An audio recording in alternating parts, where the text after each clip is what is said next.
Welcome to Grain Rainbows, the podcast community for people coming out LGBT plus later in life. I'm your host, Dr. Ginger Campbell, and my guest today is Anne-Marie Zanzal. Anne-Marie is an ordained minister who works with women who are struggling with coming out later in life. You can find complete show notes for this episode along with additional episodes of Grain Rainbows at grayingrainbows.com. You can send me feedback at grayingrainbows@gmail.com or voicemail at speakpipe.com/Doc Artemis. Before I share today's interview, I want to make a few introductory comments. First, I want to acknowledge that the fear of losing one's faith community is one of the key obstacles to coming out LGBT plus at any age. But I suspect that it might be even more powerful as we get older, especially if our faith community is a large part of our life. That's why I think that this is an important issue to address on Grain Rainbows. It's my hope that this will be one of many discussions of this topic. Finally, I want to acknowledge that Anne-Marie's experience is her own, and it represents that of a Christian who actually was ordained in a fairly liberal denomination. I would love to hear the stories from a wide variety of faiths, including those outside Christianity.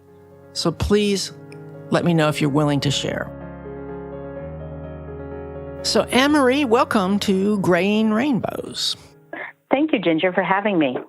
So I guess you know that the usual format is to start out by sharing your story. So if you're comfortable with doing that, I'd really love to hear it. So my entire life, I had this suspicion that I was gay. It was something that I thought I couldn't pay attention to. I like to refer the fact that I was gay as being the background noise of my life.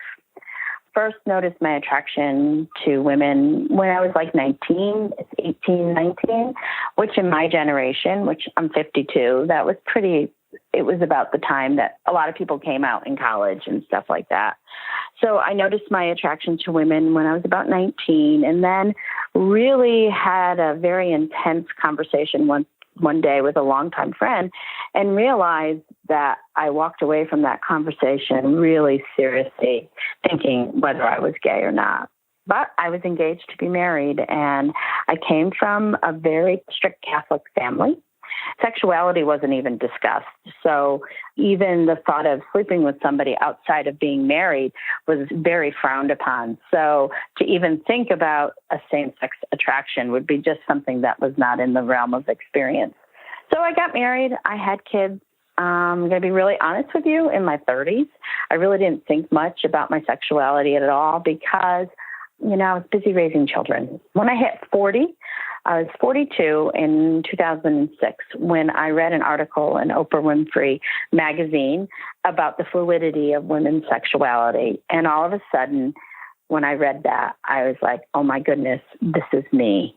And I remember really feeling a lot of joy about that at the time, because I thought that since I had married a man and since I was in a marriage, that I always had to be married to a man for the rest of my life, or, be with men. But all of a sudden I had some language to which I felt about myself. And I remember telling my oldest daughter at the time, she was 16, that if, her dad and I ever got divorced or anything like that, don't be surprised if I end up with a woman. But I sort of put that on the back burner after all of that because I was going back to grad school at the time. I was going to become a minister. I was really focused on that and doing a lot of internships in chaplaincy and residency in chaplaincy. And I was at Yale Divinity School. I was a very good ally. A lot of women that come out later in life tend to be, or men too, I don't want to not include the men, tend to be really good allies of the gay community. And I always say that everybody's so happy. They're very happy to support other people on their journeys and stuff like that. And it's okay for anybody else to be gay or lesbian or transgender, just not me. So in 2009, I went to a coming out day ceremony while I was at school, at Yale Divinity School. And I realized in the middle of this ceremony that I was, yes, definitely a lesbian, and that, yes, I was going to have to come out somehow. But I really had no idea how I was going to put that plan into place. I was married. I had 4 kids at the time. I just didn't know how to dismantle my life to be able to get to what I wanted. And that was an emotional, spiritual, physical relationship with a woman. So worked a lot of it. I did something called pastoral education in 2010 and did a lot of work around trying to come out. I told my now ex-husband, who was my husband at the time, that I was gay, and, we really didn't do much work around that. I, went to my first therapist and told my first therapist I was gay, thought I was gay. And she said to me, she was straight. And she said to me, well, have you ever slept with a woman? And I said, well, no, not yet. And then she never mentioned it again. And so I just gave her the authority and figured, I guess I failed the test of whether I was gay or not. Did some more work around it in 2014, and my ex-husband and I, my then husband and I, were in marriage therapy and told our therapist that I thought I was gay in our marriage therapy session, and she basically didn't pay much attention to it, chalked it up to the fact that I was, I didn't have a good relationship with my mom, which, if you ever tell that to another lesbian, they all roll their eyes because they've all heard that. Every gay person has heard that. Yeah. Somehow it's not, it's their relationship with their mom was messed up. So I was in the ordination process the whole time. And so this is the part where I really, truly believe that either, I always hesitate to use the word God because it's such a loaded term, but the universe, fate, God, your higher power, whatever you want to call this, became really, I think, involved in this point because I was ordained May 1st of 2016. And the next day I woke up after my ordination and realized that my then husband and I were not getting along and we really needed to go back to therapy. And I said to a friend of mine, I've got to figure out what's going on. I need a soft place to land.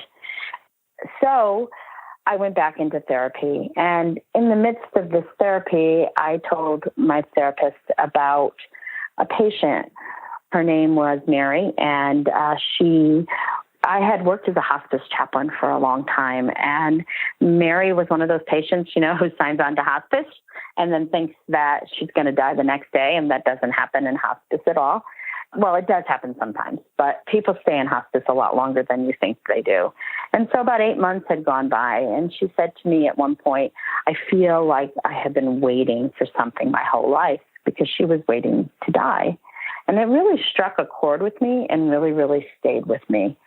So then, unfortunately, Mary died a pretty difficult death. And I just want to assure everybody that 99.9% of deaths in hospice are pretty smooth sailing or so. But unfortunately, she didn't die a smooth death. It was a struggle for her to leave this world. I was with her when she died, and it really bothered me. And so when I talked to my therapist about this, because when you're in therapy, we all talk about all the things that are going on in my life. I was talking about this sort of PTSD I had from this incident. I told her the story of Mary, which I just shared, and she said to me, what have you been waiting for your whole life, Anne-Marie? I said, I think I'm gay. And it took a long time for me to say that. I really feel like it was a sacred moment because I don't know, I had the sense, a real deep sense that if I said this time, it was going to open a Pandora's box. And when I said that to my therapist, she said, oh, it doesn't have to. And I said, well, I'm so glad she lied that night because it did open up a huge Pandora's box because I had to come out to 2 of my 4 children. The other 2 knew. I had to find support within a community, and I found great online support in a secret group. That really helped me because I was able to join this group and realize that there are other women like me. It's a woman-only group. And there were other women who were struggling with their sexual identity. And I just wasn't the only one anymore. So it was a very difficult process. It took me, I would say, my partner refers to coming out as crossing a river, especially coming out later in life, this is how it feels. I'm sure younger people feel this way as well. But I basically began to cross the river. And at some point, the shore, which was my heteronormative life, I could still see the shore, but knew I couldn't go back. I was in the midst of this river probably for about a year and a half until I feel like I've gotten to the other side. So been out for 3 years now. It took me a long time to come out, and it's really normal. I mean, it's normal for a lot of us. I mean, I would say 10 years from the first time I really seriously thought about it until the time I actually did it. Thanks so much for sharing that, Anne-Marie. Everybody's journey is a little bit different, but then, of course, there's always pieces that are also the same. One reason I wanted to invite you on the show was to explore the spiritual challenges or the challenges facing people of faith with coming out, because I know that, especially for older people, that can be, I think for anybody of any age, but especially older people, a big issue. But before we get into that particular aspect of things, is there anything else about your journey that you feel might be helpful to others? I think the biggest thing in this journey, which I know in retrospect now, is the best thing you can do is find community for yourself. I feel that finding other people that understand this journey is wonderful. And also, if you're able to go to meetups or groups where there are other gay people or lesbian people, if you identify as a lesbian, is probably the most helpful thing, because you really do need support from the LGBTQ community. I think sometimes when we come from the straight world, a lot of us, not all, but a lot of us have just a lot of straight friends. And I just remember having this realization when I was trying to connect to my oldest daughter at one point, because she has been pretty wonderful throughout this whole thing. She's 27 now and very supportive. I was trying to explain something to her, and I had this literal aha moment with this person who loves me and who I love very deeply. And I realized that my daughter would never understand what I'm trying to convey to her because she is a straight woman. And so I do think that finding community is super important if you're a member of the gay community. And I also want to say, too, is that when we begin this process, I think there's a lot of unexpected things that come up. And so I think it's really important to just know that it's not going to all fall into place in a couple of weeks or months. Or, you know, it is a journey of, I'm going to say, a year or two for some of us. But if I think about it, my journey really was 12 years, but really the most intense part of my journey when I really came out to the whole world was about a year and a half. So basically, we shouldn't put a time limit. I should be done now. Like that problem with people thinking grief only lasts a year. Right. And as we know, as people who've been with people who've grieved, Ginger, I mean, a lot of times our people tell us it's not the first year that's the hardest, it's the second, you know? Yeah. So you originally started out as a Catholic, but when you became a minister, what denomination were you in a particular denomination? How did that work? Okay, so I've had quite a spiritual journey, and I'm sort of pretty proud of it because I just keep looking until I find something that is a good fit for my beliefs and morals. So I started out as Catholic. I do believe now, looking back, that probably my Catholicism really kept me in the closet, especially having been raised that really didn't talk about sexuality. And as I said to you before, my experiences with men were not really great.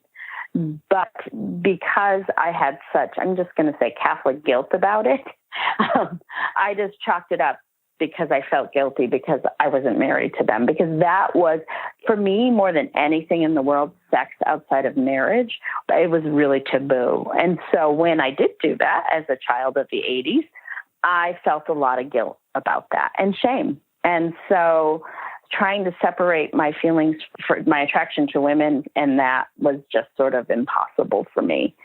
So then when my kids were young, they were maybe in early elementary school, we were still Catholic, and they really hated going to church and CCD and all that stuff. CCD is the Catholic religion part for public school students. I sort of casted around for another church in our hometown, and like a lot of people, got a recommendation based on, a church that had a really nice, friendly pastor, which he was, that had a good youth program where kids were engaged. And so we ended up going to the Covenant Evangelical Church. So I went from Catholic to evangelicalism. Now, the unique thing about the Covenant Evangelical Church is that they ordain women, which for me, being Catholic, it thrilled me to see women ministers because I had never seen that before.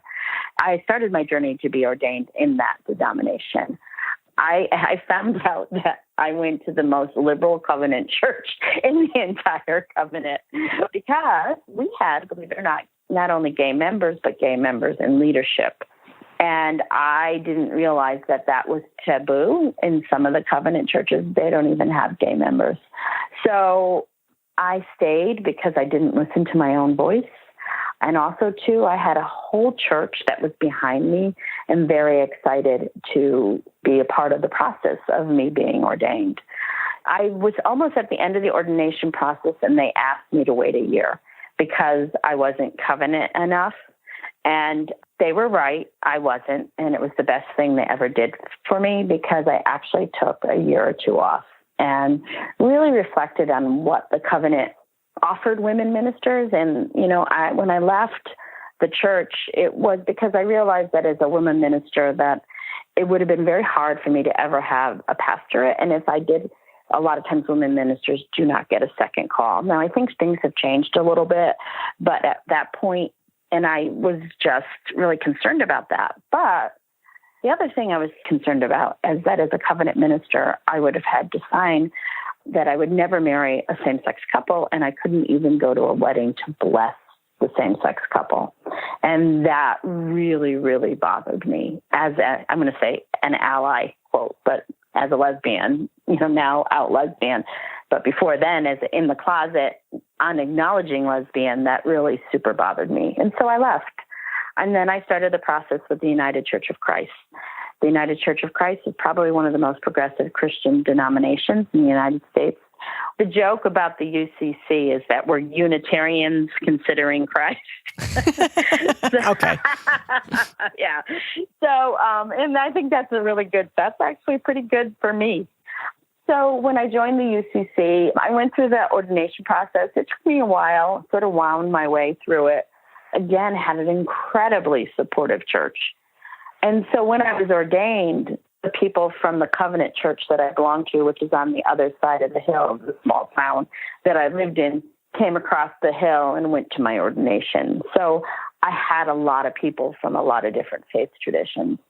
But I want to say something that I told a dear friend of mine who actually was like the presider of my ordination. And then I was telling him that I really do believe my ordination was God saying to me, you've got to acknowledge this piece of you.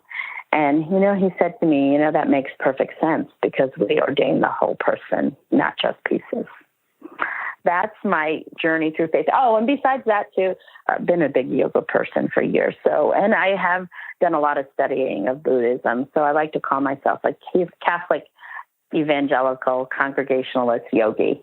I have a very wide belief system. In your personal faith journey and coming to grips with being gay, what issues did you struggle with?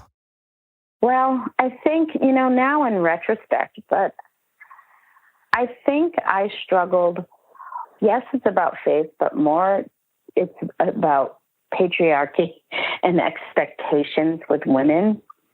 I think the subtle message that I got throughout my life, I never received, until I got to the Covenant Church, I was never part of a church in which the ones that I grew growing up was never part of, they preached against people we just didn't mention them. They didn't exist. I knew gay people exist, but it just wasn't part of my everyday. And so I think that was on one level, but on the other level, as a Catholic girl growing up, I was taught to get married and have lots of babies. And I think that was the second message. And I did a good job. I did a very good job. My parents struggled a lot with their marriage for years, but they ended up being married for almost 60 years. My ex-husband, same thing, though they were not a religious family. So being married for a long time was held as a gold standard and a virtue. And I had done that too. I was married 28 years to my ex-husband. I think it was all those subtle messages that religion gives us, especially the roles of women too, that you're married, you raise your children. I would never received, like some of the women that I have worked with, I have never received the message that my husband was the head of the household or anything like that. But those were the messages I received from religion. I want to break in here to remind you that I need your help to reach new listeners. One way you can help is by posting a review in iTunes. So don't forget to send me a screenshot of your review at grayingrainbows@gmail.com so that I can send you an Amazon gift certificate.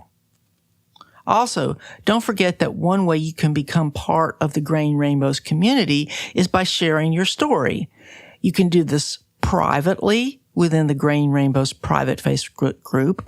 But if you are willing to share your story publicly, please email me and we can figure out what format is best for you. In the work you're doing now, you do some counseling for women that are coming through the journey, right? Yes. I would suspect that a good percentage are struggling with spiritual challenges. A lot of the women that I have seen and I have witnessed have been told their whole life that being gay is a sin and that it is wrong. And it is so part of the church culture that it is a choice. So we have to remember that first on and foremost, that if you are gay, you are making a choice to be gay and to live a certain lifestyle. They call it lifestyle, which always bugs me because it sounds like they're on a golf course or something. So that's the first step, that you are making a choice to live a sinful lifestyle and to turn away from God. So there's the churches that preach that. Now, there are some churches that preach that, yes, gay people do exist, but it is their duty to remain celibate or to marry and to not acknowledge part of themselves. So that if they do, then again, that is sinful and they're turning away from God. Another thing, too, is that what I have found with the women that I have worked with is the relationship is not really about the relationship with God. It's with the relationship of the institution of a church. So God is the church, so their relationship to their higher power or anything else. So if the church disapproves of who they are as human beings, then undoubtedly God does. And is that the thinking that people have to overcome to move forward? A couple of things end up happening. One, most often, this is so difficult, Ginger. They have to leave the communities that they have known their entire lives. Has been their friends that have raised their children with, because once the women that I have worked with decide to come out of the closet, they have to leave, oftentimes have to leave the church community. Sometimes some of them try to work within the church community and stay within the church, but more often than not, they're shunned. They're brought before a council of elders and prayed over, so to pray the gay away. I know you've heard that term.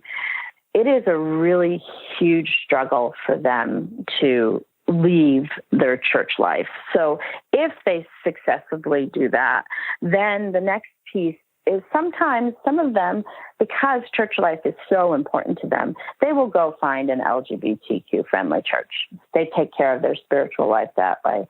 Some women, on the other hand, totally turn away from church. That's it. They're done. And I can understand why. And then there's other women who are really angry, but angry at God and angry that sometimes that they stayed so long in an institution that didn't nurture who they were as human beings. So then there's women that come, I'm going to say, from the most fundamentalist conservative side of Christianity. I do know a couple of Orthodox women from Judaism, but really my experience is women in Christianity. So for those women, coming out is such an act of bravery and courage because their church world often insulates the community from the greater society. They have to leave sometimes the only world they have ever known. And that world has a lot of restrictions on what women can and cannot do. Also, the relationship with God is mediated through the husband. So once a woman is married, her relationship is with her husband, and he is sort of the head of the household. So oftentimes they have to leave a life that has been really grounded under patriarchy and being second-class citizens. You often can hear that in their language, and it is very hard for them to break away from the, wife-husband mold. That sounds like the extreme hardest place to be. I would say it is, especially if the church that they belong to, most often those are the churches that just condemn homosexuality and don't even allow for the fact that it actually exists, that there's only two genders and that's it. And so I know I've just mixed sexuality and gender, but there's only one type of sexuality and that's it. And I just think that's so limiting, don't you? Certainly. Gosh, and to be a young person growing up in one of those churches. Well, and you know that I think the number is like 40% of all homeless youth that come from families from conservative churches in which they have been cast out of their family's home. So the base level is that you are going to go to hell if you come out as a gay person. So if you're a mother or a father of a gay person and you accept them or you allow them to exist, then you are putting your own soul in jeopardy. So casting out your child is sort of a way to manipulate them into denying the fact that they're gay. And so what does it all mean? It's all based on fear, right? That we're going to go to hell if we don't stay within a certain standard. That probably was also a piece of my story too. Even if it was very subconscious, I thought that if I was in a same-sex relationship, I would ultimately go to hell. But I don't know, about 10 years ago, I stopped believing in hell because it doesn't parallel with what I believe the universe and God is, which is loving. So you can't have a loving, accepting God and have hell at the same time, right? Yeah. I remember when I was about 8 years old, because even though I was raised Presbyterian, my parents weren't very religious, and we were living in New Orleans and near a Catholic church, and that was my first exposure to it. And the first time I heard about hell, I was like, what?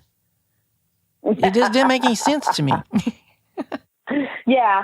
I mean, I think I probably stopped believing in hell a long time ago, but it's still probably in the beginning of my non-acknowledgement that probably really did play a factor with me because I was worried about damnation.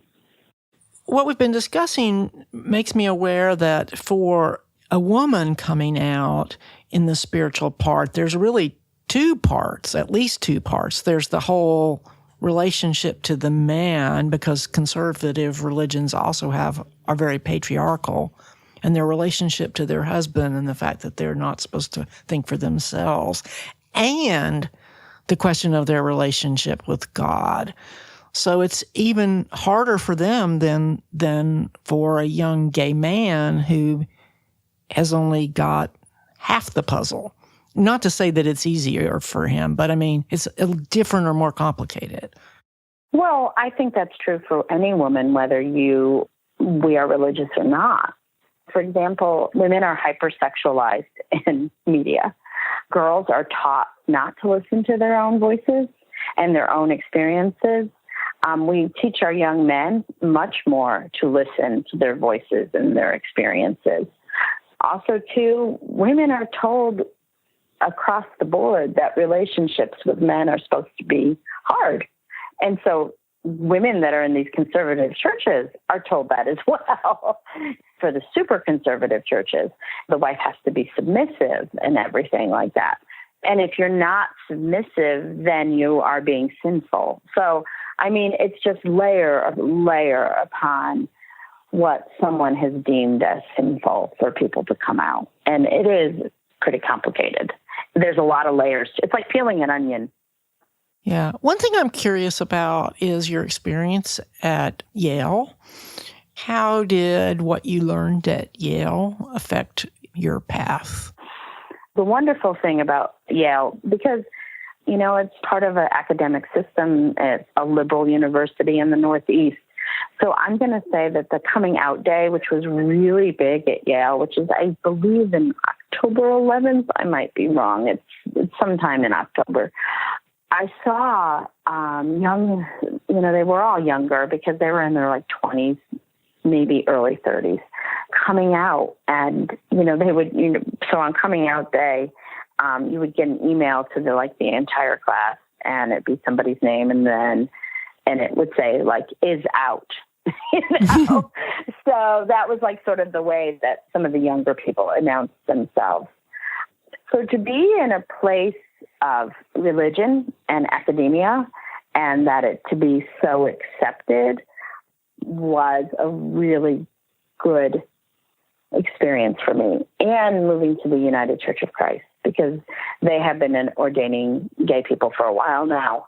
And I'm just going to say that also because I was a chaplain and working in hospice at the time when I came out, so there was no ramifications of being a pastor of a church, because when a pastor of a church comes out, that can be much more complicated within the denomination because of people's reactions and people who are homophobic in the church. But I didn't have that experience. So when I came out in the United Church of Christ, it was pretty much a non-event. That actually my church, to tell you the truth, Ginger, my church where I was a member of up in Connecticut was so accepting of my journey and so supportive of me. So I had actually the opposite experience that many people of faith do when they come out. I had the experience of my church being very open and affirming to me, which was wonderful. The town wasn't, but the church was. I realize your sample size is skewed, as everyone's is, but in your experience, how common is it for people to change denominations? I mean, to go to United Church of Christ, or say what's that one? Is it the Metropolitan Church? The MCC? Yeah. How common is that? So I think it just really depends on the individual. There are people that reject church, once they've had that experience, and they say, that's it, I'm done. And, I understand that. I sometimes wonder if I didn't have such an open and affirming experience myself, would I have stayed? But I did. So that made it much easier for me to stay within my denomination. But for other people, we talk about people who are churched and people who are not churched. So if somebody is churched, meaning that they have grown up in a church and are used to church life and understand church life, they will often go and find an open and affirming denomination. So they will look for an MCC, that's Metropolitan Community Church. They will look for United Church of Christ, which is my denomination. They will look for the Unitarians or the Unitarian Universalists. I always suggest to people, if they want to stay in relationship with the church, that they look at their website. But if they use the words welcoming, open, and affirming, so listen, churches can be welcome, they'll welcome gay members, right? But you sometimes can't be on leadership because you're living in sexual sin, So a church might welcome gay people, but really the real test is if you can be a full member of that church and be there with your partner and your family and your kids, and that they will be loved and accepted as full members of the church. So when I tell people that are looking for churches is to go and look at the website first, because the first thing it'll tell you just by the language or by the pictures. If you see a gay couple there, you can assume that they're pretty friendly and open. But I tell them to look for language, as I said before, like open, affirming, welcoming, specifically mentioning in the LGBTQ community, like saying we are welcome to the LGBT community. That is really important. And then also, too, I would like to add that although a church might be a member of a certain denomination, like Methodists, like we've been hearing a lot about the Methodists lately and their struggle about whether to ordain gay clergy or not. There can be individual churches that are very open and welcoming and affirming. I wouldn't dismiss a whole denomination just because of what you think they might be like. And also, too, Episcopalians are very welcoming. And PCUSA, the Presbyterian Church USA one, can be quite welcoming, sometimes not. Right. I live in Alabama, and two of the most welcoming congregations in Birmingham are not associated with denominations that you would expect to be welcoming, but they're independent. So, in fact, one of them actually has, as of a lesbian minister. Well, that's cool. Yeah. I would warn people, though, sometimes you got to be careful with the non-denominational churches. I'm just going to be very clear, is because they will appear to be welcoming, but in actuality, when you get into the church and really see what they're like, they're actually not as welcoming as you think they are. So one of the big tests for me, if you look at a non-denominational church and you go on their website and all their leadership is male, guarantee you 100% they will not be welcoming to the LGBTQ community. You sort of have to do some sleuthing. And so if I saw that I had a lesbian pastor, I'd feel pretty safe there, like the one you mentioned. Yeah, if I wanted to go to a Christian church, I have three options. I'm a Unitarian, but I'm grateful to know that those options are there. Unitarians they've been at this a long time, and they've been welcoming and opening and affirming for a very, very long time. What else would you like to share before we close? For the people out there that are struggling with their faith and struggling whether to come out or not, or know in their hearts they're gay, but know that if they come out, that their church might shun them. So my belief in God is that the God or universe, higher power, is that it's a loving God, that we are perfectly created as, like the Bible verse, we are wonderfully and beautifully made and created exactly how we are supposed to be. To limit sexuality and gender just to one or two choices is inherently limiting God, because God is so much greater than that. That although it may be hard and painful to leave a community that you have known forever, that oftentimes the beauty of being in a community, whether it's a church community or the LGBT community, that loves and accepts you, how you have been made and created to be, is such a gift.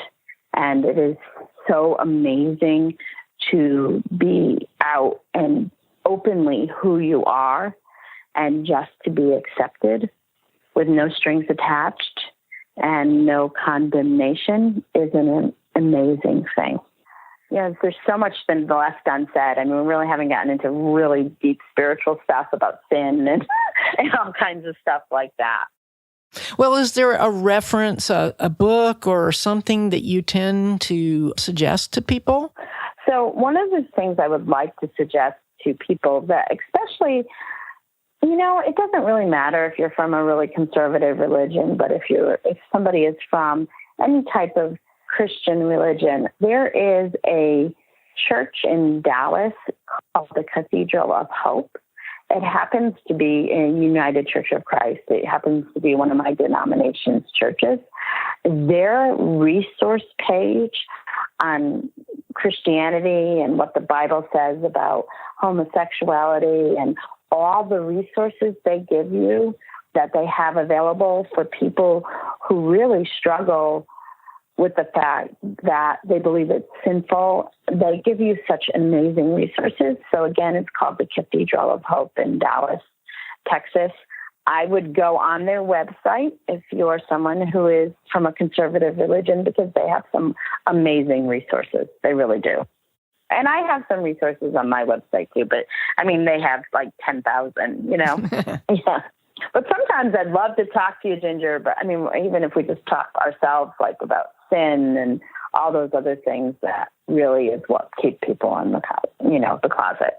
Well, we'll just have to do that on your next time on the show. Can I say one more thing, though, that maybe you could add in? I'd like to say something. Okay.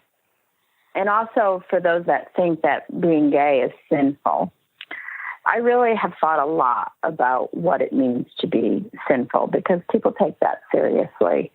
The definition of sin is that what separates me from God. I'm just going to say, once I acknowledged my sexuality and became a whole person, my ability to be kinder, more caring, more compassionate, all the wonderful qualities that we see linked to being I always hate to use the word good, to being a whole person, I was able to do because I finally acknowledged who I was. I actually became closer to God, to be able to more identify and hold on to the fact that I was a Christian than before. So it just made me more comfortable in my own skin. I do not believe that being gay is sinful because it brought me closer to God. I'm glad that you shared that. That's big. That's big. Yeah, it did. And, just between you and I mean, like, I remember when I was first sleeping with Tonda saying, oh my God, is this sinful? Is this sinful? And like, no, this is great. So, I mean, it's pretty heavy stuff. So ingrained into you, Ginger, if you've grown up that way, that it's really hard to shed it. Yeah, I think I'm lucky that even though I did grow up in a conservative denomination, it was at a time when it was just not talked about. So I didn't really get any ingrained ideas about it. So I'm grateful for that. Yeah, but it wasn't talked about with me either. It was just more subtle. It was more about sex and sex outside of marriage. That's really the big message I got. Yeah, I got that one too, starting with my mother. Then I sinned like crazy. All right. Thanks again for being on the show, Anne-Marie. I really appreciate it. Oh, thank you so much, Ginger, for having me. It was a great conversation. First, I want to thank Anne-Marie Zanzal for coming on Graying Rainbows, both to share her personal story and to begin our conversation about the role of faith in the coming out process. Anne-Marie is willing to come back to discuss some of the issues that many Christians face. So what I would like to do is to compile a list of questions from listeners.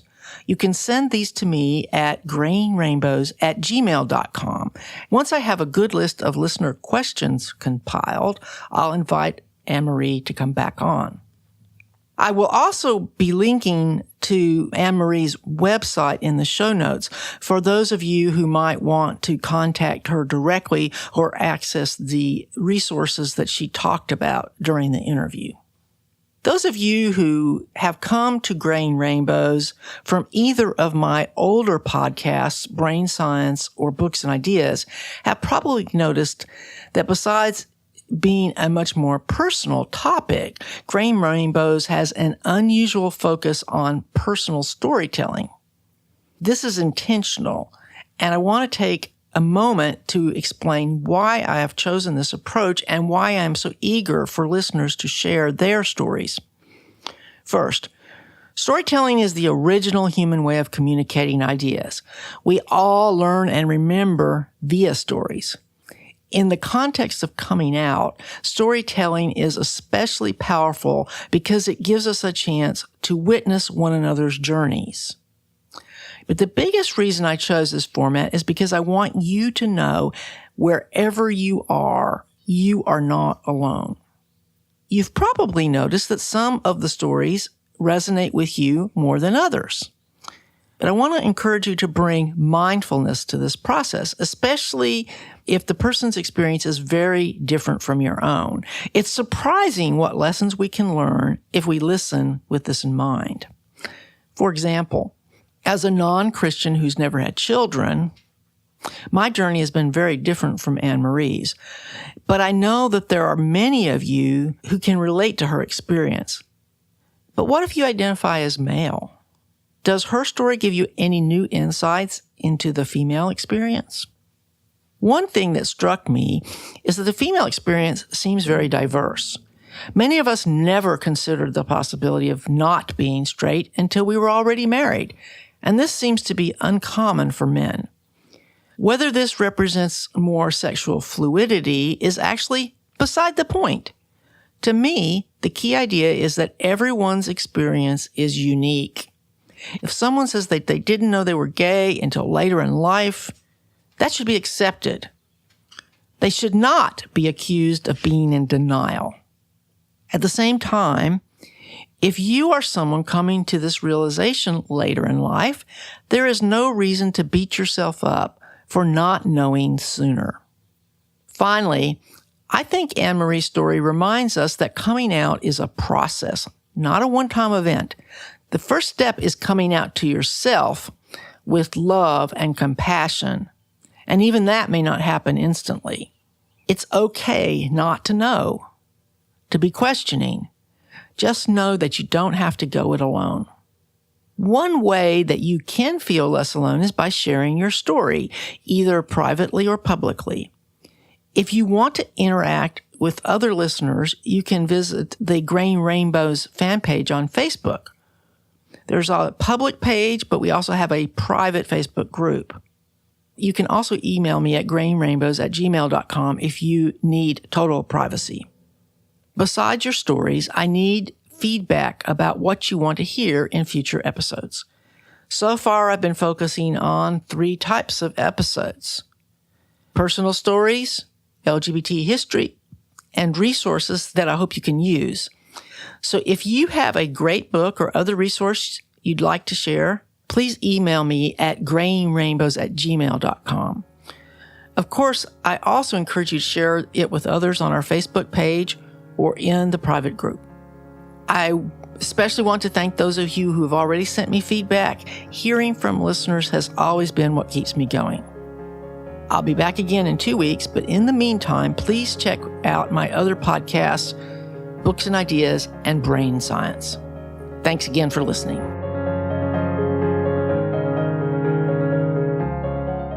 Graying Rainbows is copyright Virginia Campbell, MD. You can copy this show to share it with others, but for any other uses or derivatives, please contact me at grayingrainbows@gmail.com.